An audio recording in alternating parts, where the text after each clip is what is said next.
Hello and welcome to Guns and Gear. You know, I was organizing some stuff in my safe, reorganizing it, maybe I should say, and shifting some things around. And I got to thinking about some classic firearms that I still feel that are viable choices for defense, to the point where I sometimes carry them myself. And thought I'd put a few of them on the table here and talk about them for a few minutes. You know, we are living in a time where there's a lot of innovative design, especially in the past 20, 30 years. There's been a lot of innovation in handgun or in firearm in general design. And, you know, it's really changed the opinion of what people look for in a defensive firearm, especially when we're speaking of handguns. And I just would like to say that, you know what, that's true, and there's a lot of great choices out there. But you know, some of the older choices, some of those classic designs are still very good choices as well. Just like the guns that I have sitting on the table here, and I thought I'd run through them really quickly for you. First up is the 1911. A lot has been said about the 1911 over the 100 plus years that it's been with us. It is truly iconic in American history, and of course it was designed by John Moses Browning, and it is just an outstanding firearm. Now this particular gun is a government model, 5-inch barrel and slide, and the full-size grip frame, and it's just an excellent example of a 1911. Now this one happens to be from Kimber. It is the Gold Combat Stainless 2. And it is from their custom shop, which I hope shows up in here. Okay, and it's just an outstanding 1911. Now, you know, I've even thought about changing a few things about this 1911. I was going to put a Barstow barrel and have a bushing fitted for it, but you know what? This gun has been ultra reliable. I've even had this gun on a few pistol courses, and it has not failed, not even one time during those courses. And you know what, maybe for once I'll just leave well enough alone and let this firearm just remain as it is, because it is truly dependable, it's accurate, and it's just a great example of a 1911. Now next up is a firearm that doesn't have the notoriety here in the United States as it does throughout the world.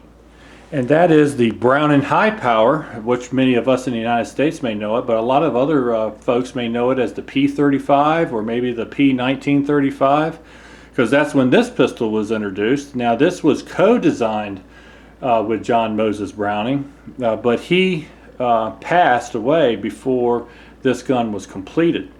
The gentleman from FN that he worked on with this to develop this firearm really brought this gun home and made it a really great, iconic firearm all around the world. It has seen service in many different armies and many different agencies and things, professionals that carry firearms in harm's way. And right up to today, this firearm is probably the most iconic or well-used firearm that you can come up with. At any rate, one of the things that I could make a whole video talking about the good old Browning High Power, but one thing that I want to say is the gentleman that worked on the firearm with John Moses Browning developed the staggered magazine to allow more firearms. You see, there was a contract bid for a military handgun for the French, and they wanted at least 10 rounds, I think, if I have that correct. And he designed a staggered magazine that ended up holding 13 rounds. And that was quite a big deal, and that's the reason why it's called a high power, is because of the number of rounds. And in 1935, this was quite innovative. Now the next two firearms, as you see, are revolvers, and you know, they're for a very, very, very long time in our history. Revolvers really, they ruled the conversation when you talk about law enforcement, when you talk about civilian defense.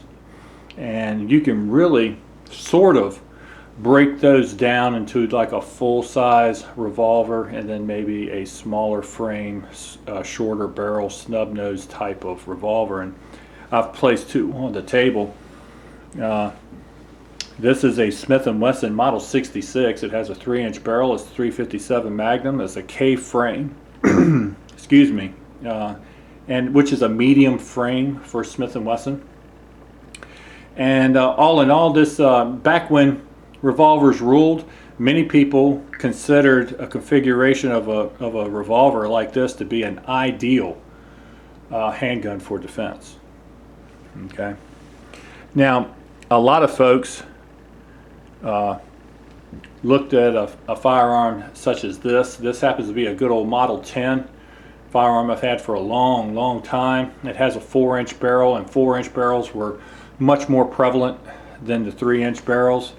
And fixed sights was always a good idea because you didn't have to worry about busting them up in daily life. Next up, we have the Snubnose revolver, something small. You know, I think as long as we've had guns, people have tried to chop and bob and make them smaller, somehow easier to conceal. And we see that alive and well today in many of the semi-automatic guns that are being introduced for concealed carry. But this happens to be my favorite Snubnose. This is a Colt Detective Special. It's in 38 Special, and it has a 6-round cylinder, and it's just a gorgeous handgun. I've always loved the way this gun looks, and I love the way this gun shoots. And I don't often carry a Snubnose as a primary firearm, but I will often carry this in a pocket as a backup. Now, of course, the Smith & Wesson J frames are probably the most popular revolvers ever, and here is an example of the Smith & Wesson J frame. Outstanding little Snubnose revolvers, and many people choose to still carry a firearm similar to that today. Alright, now there is so many great classic firearms out there, and I know I just put a couple of them on the table here to show you, but the idea is that yes, some of those classic designs have stood the test of time, and whereas they're not as popular as they once were, they still can get the job done. Alright folks, well, I appreciate you watching my videos, and remember to shoot straight on the range and in life. Thanks.